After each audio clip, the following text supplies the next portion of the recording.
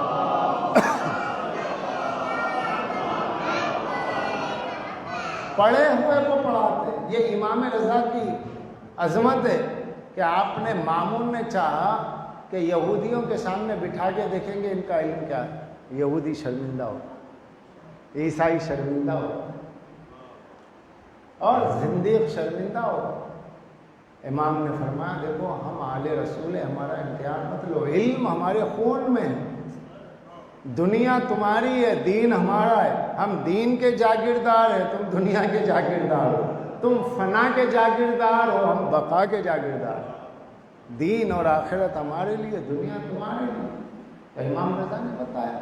مامون نے آپ کی علمی عظمت کو دیکھا اور آپ کو اپنا داماد بنایا۔ کیا بنایا؟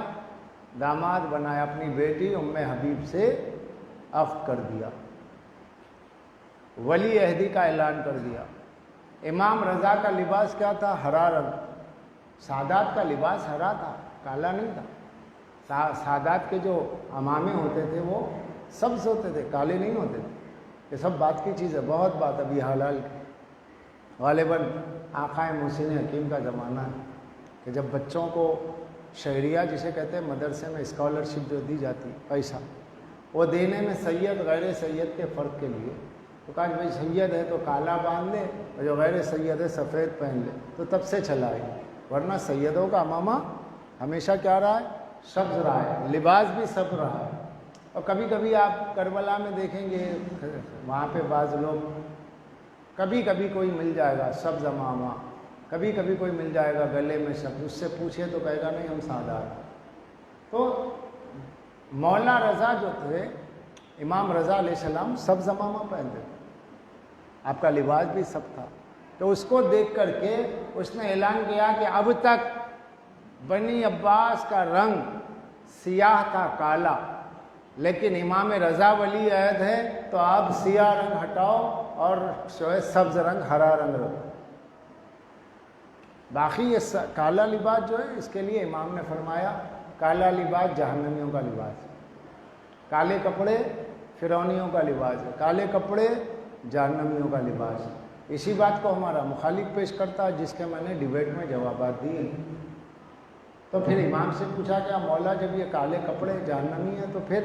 تو امام نے فرمایا یاد رکھو سوائے ہمارے جد حسین کے کسی کے لیے بھی کالا کپڑا پہننا جائز نہیں ہے۔ ہمارے جد حسین کے غم میں، ہم اہل بیت کے غم میں جائز ہے، باقی اور دنوں میں کالا کپڑا جائز نہیں ہے۔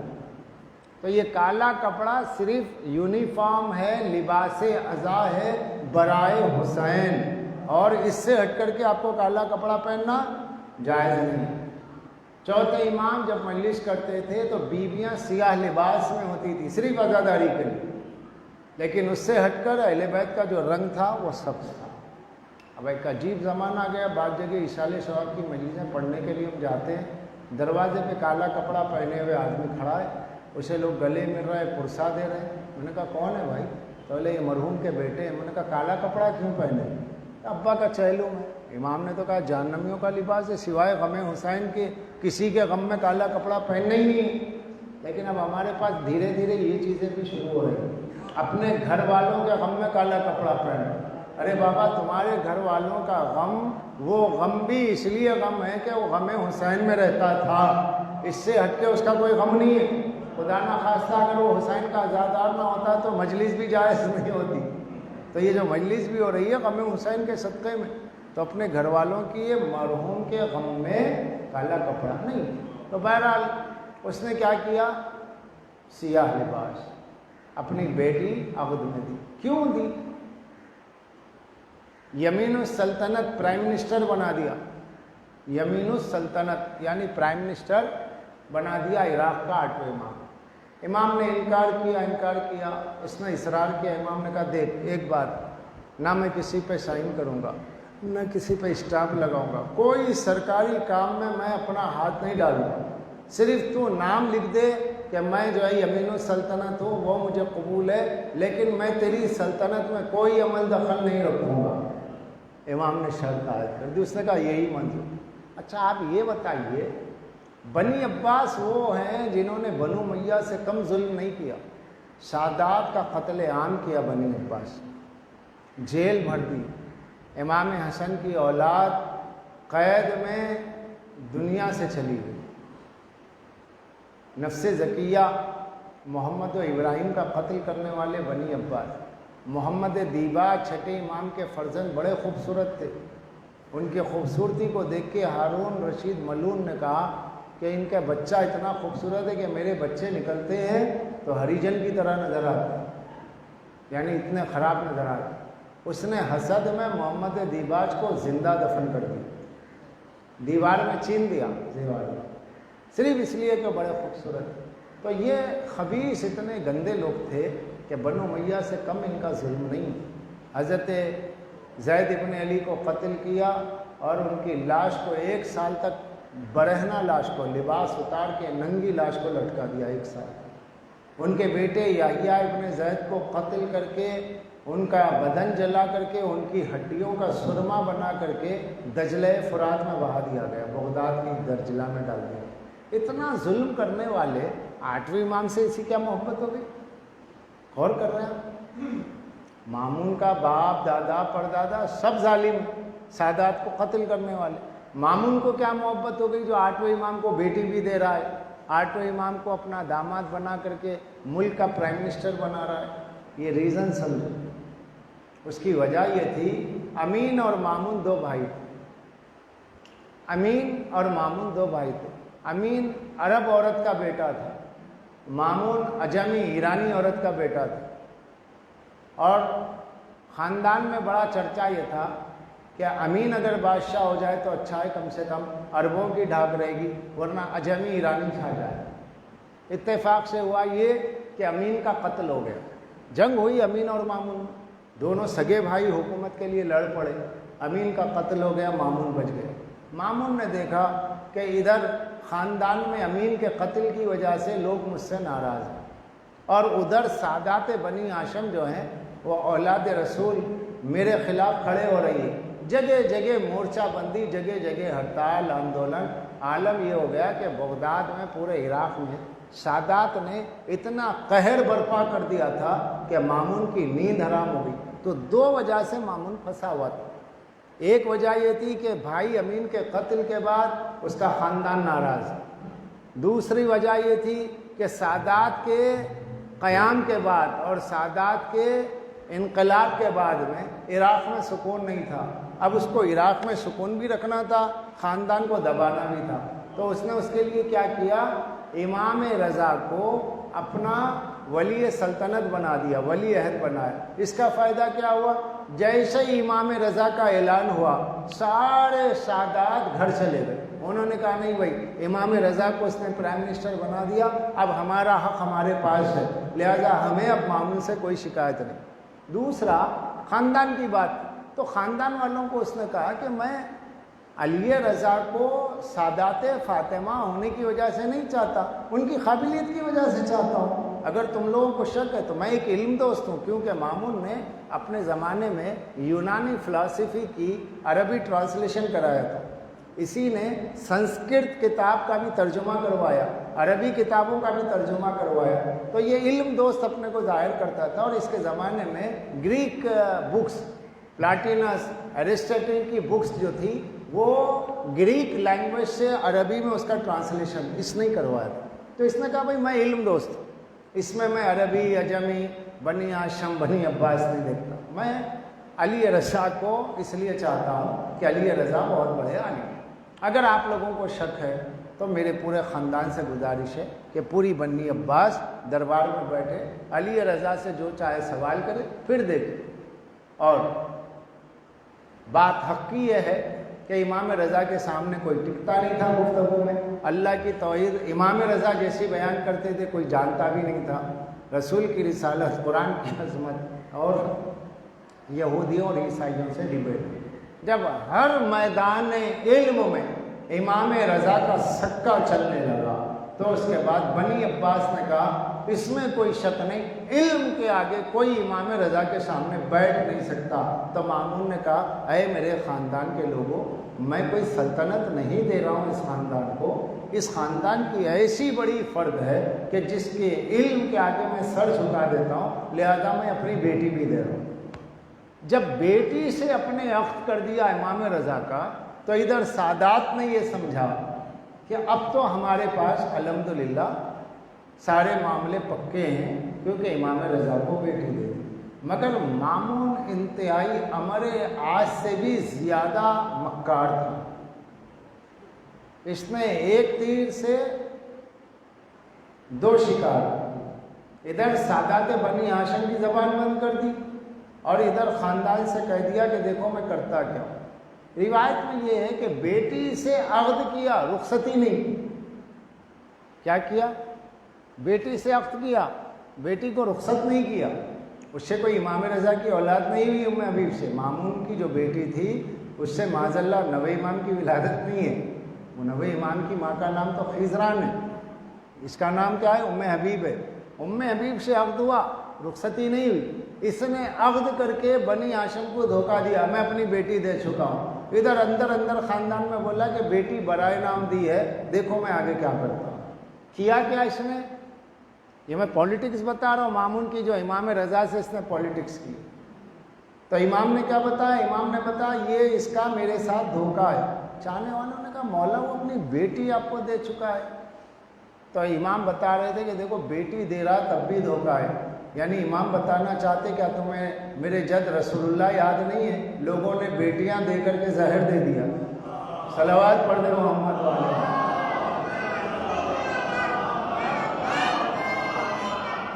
رسول اللہ کو بھی تو لوگوں نے بیٹیاں دی، بیٹیاں دینے والوں نے ہی تو نبی کا گھر اجاڑ دیا۔ بیٹیاں دے کر کے نبی کی پراپرٹی لے لی، بیٹیاں دے کر کے نبی کا فدق لے لیا۔ بیٹیاں دی ہے لیکن ایک بیٹی نے زہر بھی تو دیا تھا رسول اللہ کو۔ تو بتانا مقصود یہ تھا کہ آج بیٹی دے رہا ہے لیکن یہی دشمن ہوگا۔ پھر وہ منزل آئی کہ جہاں پر عید کی نماز کا موقع آیا، لوگوں کے اصرار پر، چونکہ آپ ولی عہد سلطنت ہیں اور علم میں اور عمل میں نسب میں کوئی امام کے آگے نہیں، مامون نے کہا کہ فرزند رسول آپ کے ہوتے ہوئے کوئی کیا پڑھائے گا، آپ ہی نماز پڑھائیں۔ امام نے کہا الحمدللہ۔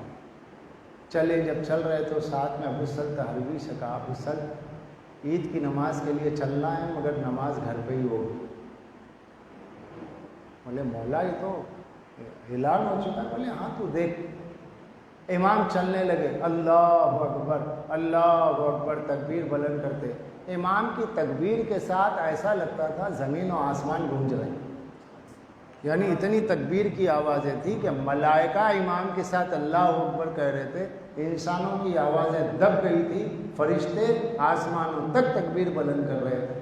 اور لوگوں کا عالم یہ تھا کہ امام آگے بڑھ جاتے، امام کے قدموں کی خاک لے کے لوگ اٹھا لیتے تھے اور اسے کپڑے میں بند کر لیتے تھے کہ امام رضا کے قدموں کی خاک تبرک کے طور پہ لے جاؤ۔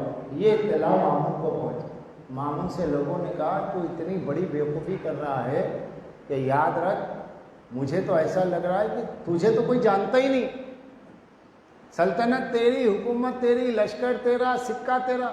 مامون کبھی تو نے دیکھا ہے تو جاتا ہے لوگوں کو ہٹایا جاتا ہے، ضرورت پڑتی ہے امام رضا جا رہے ہیں، کوئی ہٹا نہیں رہا، مجمع کائی کی طرح پھٹتا جا رہا ہے، اور کوئی امام کے دامن کو بوسہ دیتا ہے، کوئی پیروں پہ گر جاتا ہے، کوئی ان کی خاک لے کے چل رہا ہے، وہ کسی سے کچھ نہیں کہتے، وہ خالی اللہ اکبر کہتے جا رہے ہیں، مجمع دیوانہ ہوئے جا رہا ہے۔ اگر آج امام رضا نے نماز پڑھا دی تو اللہ کی قسم تیرا سکہ، تیرا دربار ایسا لگتا ہے کہ ساری عوام تیرے دربار میں گھس کے تجھے قتل کر دے، اتنا محبت کر رہی ہے پبلک۔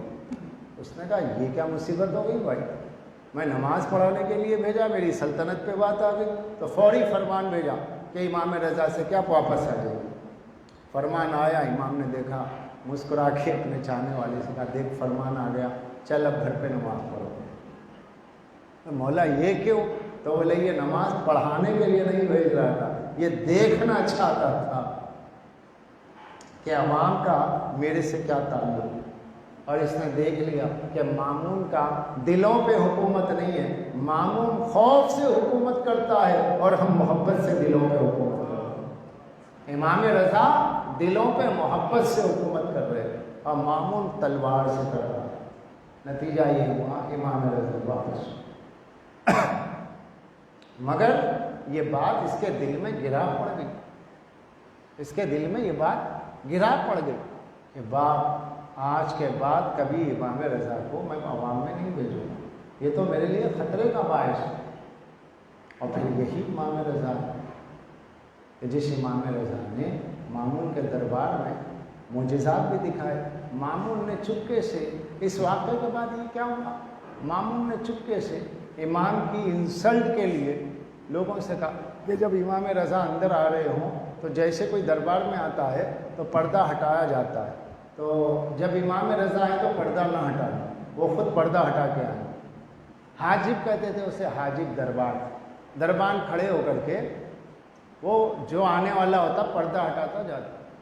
اب جب امام رضا آئے ان لوگوں نے پردہ نہیں ہٹایا تاکہ خود ہی پردہ ہٹا کے آئے، ان کو کوئی جانتا نہیں، یعنی بالکل اجنبی۔ مامون نے چپکے چپکے حکم صادر کر دیا کہ کوئی دربان والا پردہ نہ اٹھائے، جسے آنا ہوگا ایسا ہی آئیں گے۔ تو جب امام رضا آگے بڑھے، دیکھا دربان ہے مگر پردہ نہیں اٹھاتا، امام نے صرف اشارہ کیا کہ پردہ اٹھ جائے، امام نے اشارہ کیا، خیال امام کے ساتھ ہوا آئی، پردے کو اٹھا دی، پردہ اس وقت تک اٹھا رہا ہوا کے دوش پر جب تک امام داخل نہیں ہو گئے۔ جب امام داخل ہو گئے پردہ پڑ گیا۔ واپسی میں بھی ایسا ہی ہوا، جب 2 بار ایسا ہی ہوا، دربان گھبرا گئے، پیروں پہ گر گئے، آقا آپ کی حکومت ہم نے دیکھ لی، سلیمان کو دیکھا تھا، سلیمان حکم دیتے تھے تو ہوا مانتی تھی، آپ نے خیال کیا ہوا حاضر ہو گئی، ہمیں ڈر ہے کہیں ہم ہلاک نہ ہو جائے، مولا ہم مامون کے نوکر ہیں، جو وہ کہتا ہے کرنا پڑتا ہے، اس کے خوف سے کرتے ہیں مگر آپ کی عظمت کو دل سے مانتے ہیں۔ امام نے کہا مجھے تمہاری عظمتوں کا کوئی لینا دینا نہیں ہے، میں جہاں جاتا ہوں اللہ کی کائنات میرے تابع ہوتی ہے، لیکن میں اللہ کے تابع ہوں، جو اس کی مشیت ہے میں اس پہ چلتا ہوں، مجھے تمہارے دربار سے، تمہاری سرکار سے کچھ نہیں لینا دینا۔ تو دربار مامون میں لوگوں نے دیکھا ہوا پر امام کی حکومت، کہنے کی ضرورت نہیں، کہنے کی ضرورت نہیں، امام نے صرف خیال کیا، صاحب کن فیکون۔ اللہ جب کسی بات کے لیے کہتا ہے کن فیکون تو ہو جاتی ہے۔ امام نے فرمایا سمجھانے کے لیے اللہ کو کہنے کی ضرورت نہیں پڑتی، اللہ کا مظہر ہے امام نے ہوا سے کہا نہیں، سوچا اور ہوا حاضر ہو گئی، کہا کہ ہمارے خیال میں اتنا پاور ہے جو تمہارے بادشاہ کی زبان میں بھی نہیں ہے، ہم سوچ لے تو ہو جائے۔ جب یہ عالم دیکھا اس کا چرچا ہوا مامون کے دربار میں، مامون نے کہا کہ بھائی یہ میری گھر میں، یہ کسی کے گھر میں گھس کے مارنا ہوا نا، ہمارے دربار کا دربان ہمارے سامنے بے بس ہے، وہ امام رضا کی عظمت کو مان رہا ہے، کیا ہوگا؟ ارے یہ دربان تو مامون کا دربان ہے، امام رضا کے دربان کا نام ہے معروف کرخی۔ حضرت معروف کرخی امام رضا کی دیوڑی پہ کھڑے رہتے تھے، جو آتا جاتا تھا امام سے اجازت لیتے تھے، ان کی کرامت آج تک ہے۔ ہمارے بچپن میں حیدرآباد میں جب شدید بارش سے مٹی کے مکانات گر جاتے تھے، اب بعد دیواریں ایسے گرنے کو ہوتی تھی تو ایک بڑے کاغذ پہ لکھ کے لگاتے تھے، یا شیخ حضرت معروف کرخی بمانت صالحہ دیوار ترخی۔ آج تو امام کے دربان کا نام شعر کے ساتھ لکھ کر کے ایک گرتی ہوئی دیوار پہ لگا دیتے تھے، وہ دیوار نہیں گرتی تھی، بالکل گرنے والی ہوتی تھی، سمجھ جاتی تھی۔ تو وہ مامون کا دربان ہے، مامون کا جو پردہ پکڑے ہوئے کھڑا ہے، مگر یہ کہ اس کے بس میں کچھ نہیں ہے۔ امام رضا نے کہا مامون کے دربان، میں دربار میں آ جاؤں تو تیری دربانی ختم ہے، لیکن میرا معروف ایسا دربان ہے دنیا سے چلا جائے، صبح قیامت تک گرتی ہوئی دیوار پہ میرے دربان کا نام لکھ دو تو دیوار میں گرے گی۔ تو جب امام کے دربان کا یہ عالم ہے تو امام کا عالم کیا ہوگا؟ تو دربان دیوار کو نہیں گرنے دیتا، دربان کا نام دیوار کو نہیں گرنے دیتا، امام کا نام غلام کو نہیں گرنے دیتا، امام کا نام غلام کو نہیں گرنے دیتا۔ اب امام رضا کے دربار میں جو مومنین گئے انہیں پتا ہے بھائی کتنا کیا علم ہوتا ہے، لاکھوں آدمی 24 گھنٹے، یہ واحد امام کا دربار ہے۔ اللہ نے کہا اے علی رضا تو میری مشیت پہ راضی ہے، مامون کا دربار فنا ہو جائے گا، لیکن میں تیرے در پہ صبح و شام ایسا دربار سجا دوں گا کہ صبح قیامت تک دیکھنے والے کہیں گے مامون کا دربار کسے پتا، جو دربار امام رضا کا دربار ہے، جو امام رضا کی سرکار ہے۔ مامون کا سکہ ختم ہو گیا، لیکن اے علی رضا جو تیرے در پہ آئے گا تیرے نام کے سکے کو لے کر کے آئے گا۔ اور جب امام ولی عہد بنے تھے تو امام کے نام کا سکہ بھی بنا تھا، امام کے نام کا سکہ بھی بنا تھا۔ اس دور میں سکے پہ لکھا ہوتا تھا علی ابن منصی رضا، اسی کی یادگار ہے۔ جب آپ مشہد جاتے ہیں تو آپ کو جو سکہ دیا جاتا ہے اس کی نقل ہے، امام کے دور میں، امام کے دور حکومت میں امام کا نام تھا۔ وہ سکے لوگ جب ڈھلے، مامون نے امام کے نام سے سکے بنا دیے تو لوگوں نے سکوں کو استعمال کم، چلایا کم، تبرک کے طور پہ رکھا زیادہ۔ نہیں سمجھ رہے آپ؟ کرنسی جو تھی اس کرنسی کو چلایا کم گیا، رکھا زیادہ گیا، تاکہ مامون کا بھروسہ نہیں پھر یہ سکہ چلے نہ چلے، اس کو اٹھا کے رکھو۔ پھر جب کوئی سفر پہ جاتا تھا تو امام رضا کے دور میں اس نام کے سکے کو بازو پہ بنا جاتا تھا، اس لیے آج تک امام رضا کا سکہ چل رہا ہے، بازو پہ باندھا جا رہا ہے۔ مامون کے سکے ختم ہو گئے، اس نے مکاری سے امام کا سکہ نکالا، اللہ نے اسے اتنی عزت دے دی کہ میرے نام، میرے ولی کے نام کا سکہ ہے، علی رضا کا نام کا سکہ ہے، وہ مشہد میں بھی چل رہا ہے، وہ ہندوستان میں بھی چل رہا ہے۔ جو امام رضا کے بھی نام سے ناواقف ہے، حیدرآباد میں وہ لوگ جو امام رضا کو جانتے بھی نہیں ہیں، جب وہ باہر جا رہے ہوتے یا حج پہ جا رہے ہوتے یا دبئی جا رہے ہوتے، ان کے بازو پہ یہ کہہ کے باندھا جاتا ہے، یا شادی ہو گئی تو بازو پہ باندھا جاتا امام ضامن کا سکہ۔ میں نے ایک دو دوستوں سے کہا، میں نے بھائی یہ امام ضامن کون ہے تمہارے پاس؟ بولے پتہ نہیں، دادا پردادا سے چلا رہا ہے، ان کے نام کا سکہ بن لیتے۔ تو کہا کہ نہیں تمہیں پتہ نہیں ہے، یہ دادا پردادا کو بھی تمہارے پتہ نہیں امام رضا کیا ہے، مگر اللہ یہ سکہ چلا رہا ہے اور صبح قیامت تک چلتا رہے گا۔ ہر کرنسی ختم ہو جائے گی مگر امام رضا کے نام کا سکہ باقی رہے گا۔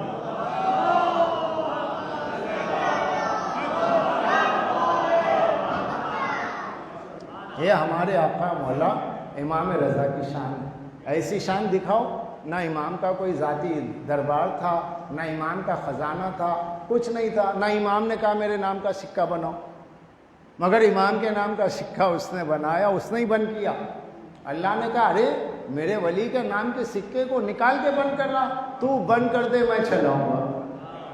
چلانے والا پروردگار ہے، حکومت ان کی ہے، عظمت ان کی ہے، حکومت اس کی ہے، عزت امام رضا کی۔ یہ سب چیزیں دیکھ کر کے اسے ہضم نہیں ہو۔ اس نے کہا کہ میری سارے خزانے، ساری چیزیں برباد ہو گئی، امام رضا کی عزت اتنی ہے۔ اب اس نے ٹھان لیا کہ امام رضا کو زہر دیا ہے، تو امام کو دربار میں طلب کیا، اور امام اسرار امامت سے جانتے ہیں کہ مجھے زہر دیا جائے۔ ابو سلط آپ کے صاحب اسرار تھے، صاحب راز، دوست، چاہنے والے، آپ کے مرید۔ فرمایا ابو سلط میرا بلاوا آ گیا ہے، مامون کی طرف سے آدمی آ گیا، اور میں نے اس سے کہہ دیا کل اس وقت دربار میں آ رہا ہوں، بس تو دیکھ لینا کہ اگر میرے سر پہ کوئی کپڑا نہ ہو تو تم مجھ سے بات کرنا، اگر سر پہ کوئی کپڑا ہو تو بات کرنا، سر پہ کوئی کپڑا نہ ہو تو بات نہیں کرنا۔ امام نے کیا کہا؟ اگر میرے سر پہ کپڑا نہ ہو تو بات نہ کرنا، سر پہ کپڑا ہو تو پھر بات کرنا۔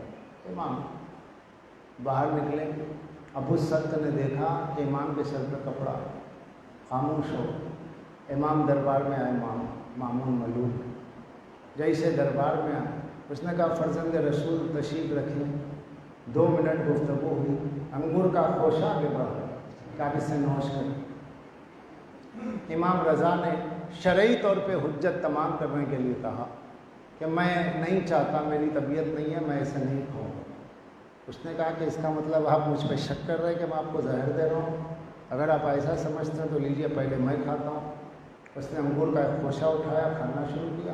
دوسرا خوشہ تھا، امام کی طرف بڑھایا، دیکھیے میں کھا رہا ہوں، آپ کھائیے، کہ آپ مجھ پہ تہمت رکھتے ہیں، کہ آپ مجھ پہ بدگمانی کر رہے ہیں۔ یعنی دل میں تو چور جس کے ہوتا ہے وہی بولے گا، وہ بولے جا رہا تھا۔ امام نے دیکھا کہ یہ اصرار کر رہا ہے، کھلائے بغیر چھوڑے گا نہیں۔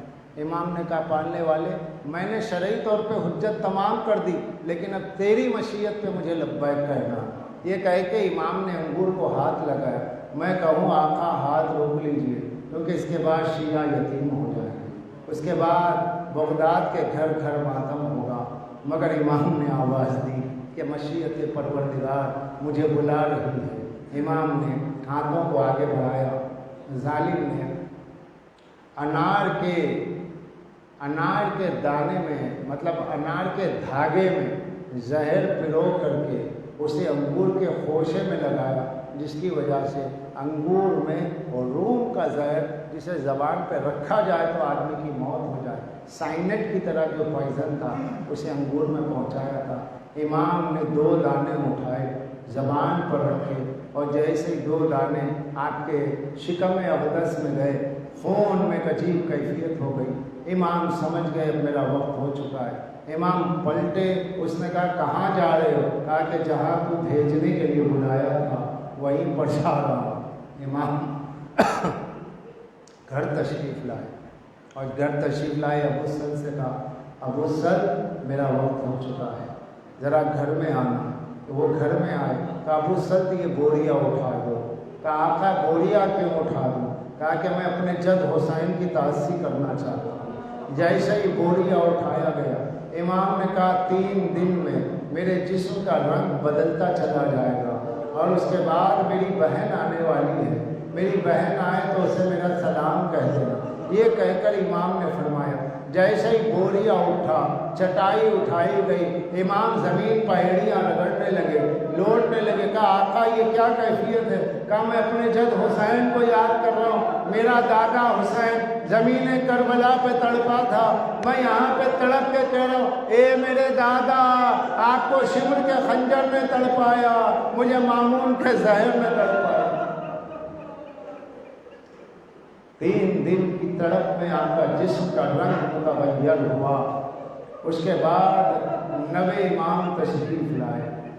مدینے میں تھے امام، 9 امام مدینے میں تھے، اور 9 امام کو جب اعجاز سے معلوم ہوا، مطلب معجزاتی طور پر علم ہوا کہ میرا بابا گزرنے والا ہے، کہا کہ اے لوگوں تم لوگ ماتم کی تیاری کرو، میں اپنے بابا کے جنازے میں جا رہا ہوں، میرا بابا مجھے بلا رہا ہے۔ کیونکہ ملک نے آ کر کے مجھ سے کہا اگر اپنے بابا سے ملنا چاہتے ہو تو ابھی چلو، کیونکہ بس وہ چند سانسوں کے مہمان ہیں۔ امام نے ایک قدم مدینے میں رکھا، دوسرا قدم اپنے بابا کے گھر میں رکھا۔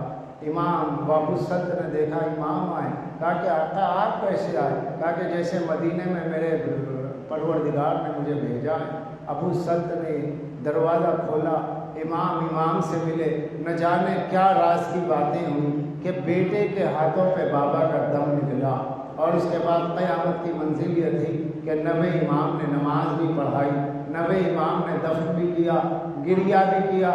میں کہوں میرے مولا مدینے میں بابا کی حالت کا پتہ چلا، آپ بغداد آ گئے، لیکن آئے سید الساجدین سامنے کھڑے ہوئے ہیں، حسین کا لاشا ہے مگر غسل و کفن۔ اللہ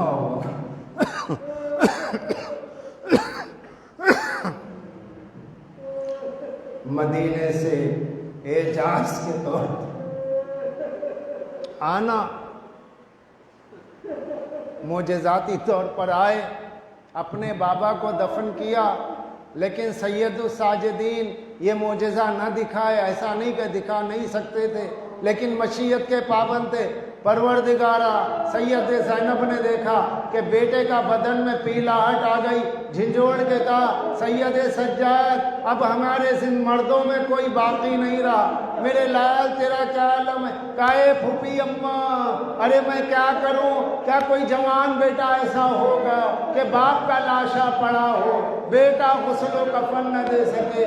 میں کہوں اے امام محمد تقی، ارے آپ کے بابا گزرے غسل دیتے ہوئے سوچ رہے ہوں گے مولا اے میرے دادا علی بن الحسین کن منزلوں سے آپ گزرے کہ کربلا سے شام تک آپ بیڑیوں میں چلے اور میں مدینے سے ہوا کے دوش پر آیا، کم سے کم بابا سے بات تو ہوئی، لیکن ہائے کربلا کہ حسین فرش خاک پر سر و تن میں جدائی، نو کے نیزہ پہ سر ہے سید الساجدین، آواز دے کے کہتے ہیں اے بابا آپ کا بیٹا کفن بھی نہ دے سکا۔ پالنے والے بحق ذکر امام علی بن موسی رضا، ہم سب کا خاتمہ بالخیر فرما، وبائی امراض سے محفوظ فرما، آقا و مولا ایمان کے ظہور میں تعجیل فرما، ہمیں ان کے ناصر و حشم